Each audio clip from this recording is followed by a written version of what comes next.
If you think God only uses people who have it all together, you have never read the Bible.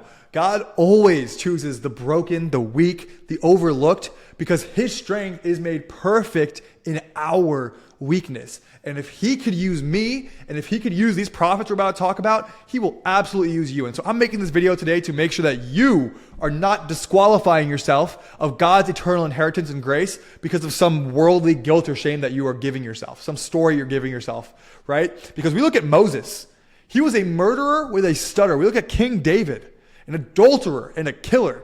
We look at Rahab, a prostitute who protected God's people when called upon.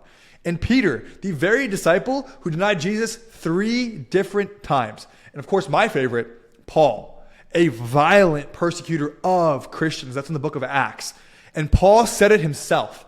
I thank Christ Jesus, our Lord, who has given me strength, that he considered me trustworthy, appointing me to his service, even though I was once a blasphemer, a persecutor, and a violent man. That's in 1 Timothy 1. So if God is waiting for clean resumes, none of these names would be in scripture. And he doesn't call the qualified, he qualified the called, right? Because when I was living a messy life myself, I felt like Paul, who was ripping away Christians' faith because mine wasn't as strong. I thought there's no way they could have that strong of a faith. It has to be wrong. Because my Muslim identity was offended and prideful. So why does God choose the broken? Because broken people know that they need him.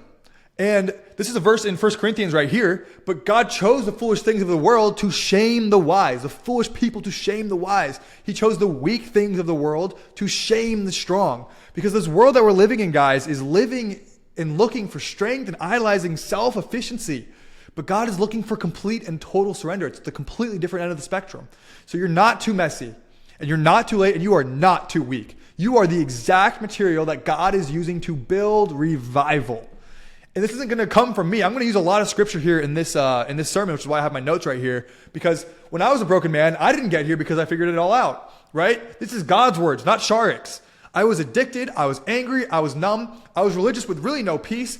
And I was Muslim by identity, but I was dying on the inside. And so when I finally collapsed and cried out, God, my life is wretched, but I truly repent for the way I was living. And if you still want me, I am yours. He answered. Right there in that moment. And it wasn't when I was cleaned up. It was not when I performed. It's not when my finances were in order. It's not when I was at a church and got prayed over to receive the fire of the Holy Spirit, okay? Grace picked me up when I was bleeding in my high school bedroom. And just like Paul said, here is a trustworthy saying that deserves full acceptance. Christ Jesus came into the world to save sinners, of whom I am the worst. So the guy who is starting the entire early church movement, if he could use Paul, he could use me, and he will absolutely use you. So I want you to know that you need to stop waiting to be ready. Like some of you guys are sitting on the sidelines because you think that you're still struggling. You think I'm still doubting things. I don't know what's true. I still mess up. I still sin. I sinned last night. Good. Because this means that you can't save yourself, that you know you can't. And that you are in need of a Savior, and that is the heart posture that our Lord wants. That means you're exactly the kind of person that God is going to move through. And so you don't need to be perfect to be powerful. You just need to be surrendered, and you just need to have some radical obedience, right? 2 Corinthians, Paul again, my grace is sufficient for you, for your power is made perfect through my weakness, okay? In my weakness, or in weakness if you're reading a different translation.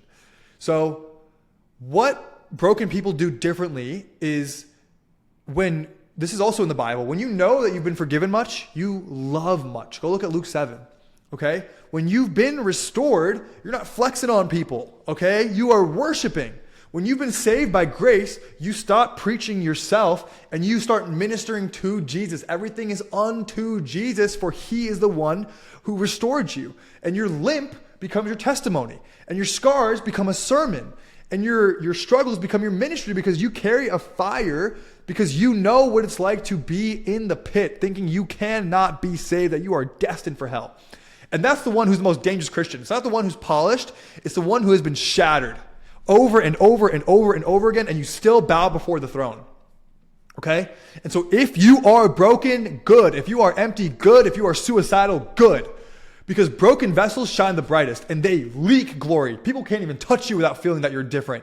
They don't hide the cracks. There's no masks. There's no pride. You guys are the ones letting the light through because I was there too. And I did not get to where I'm at today because I was strong. I'm here because Jesus Christ is strong. And he's still using people that the world gave up on. So if you feel like you're alone, that the world has given up on you, remember that he who the Son sets free is free indeed. So stop waiting. Stop burning. Let's go. I'm here for you guys. I want to walk with you guys. I don't want to be this guy screaming. I feel kind of crazy sometimes. I'm like in this room that I'm in and I'm screaming at an iPhone. Like I want to walk with you guys. So like drop your stories in the comments. If this resonates with you, share where you're from. We're not building an audience here. I don't want this to be like Pastor Sermon Church Shark. Okay, I wanted this to be a community, and I'm calling you guys into that because this is what my heart burns for, and we need each other to strengthen each other's faith. I'm reading some of these comments, and my faith has never been stronger before because I'm seeing this. And I'm like, wow, this is incredible. And so I really want to pray over everybody watching this. I pray the blood of Jesus over everybody's past right now. God, we thank you that you use the past of people to restore. We thank you that you have bore your cross, that you have laid into the worst pain in the world so that our pain we can rejoice in, knowing that you went through it first. So God, we thank you. I pray the blood over everybody's past right now, that it may be cleansed and washed, and that you are the restorer, you are the judger, and you are the redeemer, and you look for people like us to push your kingdom forward. God, we thank you that we're broken. We thank you that we're hurt. We thank you that we feel empty because you are the only thing that can fill that gap. I love you guys. Tonight's a pretty big night. So we're actually going to be going on with inspiring philosophy tonight. Michael hit me up and he's like, dude, let's talk testimony. Let's debunk a few things. It's going to happen tonight at 7 p.m. Central. It's my first podcast, so be praying over me. First time going live with somebody who's way bigger than me. But this is an answered prayer. Like, I wanted this channel. You know, I committed to this 90-day challenge. I'm growing out my mustache all 90 days as accountability, so this thing's going to get dirty.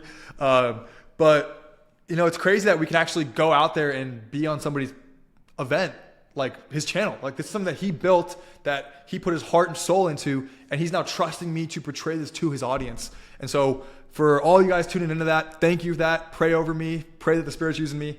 I don't want to come off as like ignorant or, you know, I'm just going to be myself, honestly. So I love you guys, and I'll see you guys tonight, and I'll see you in the 90-day series tomorrow.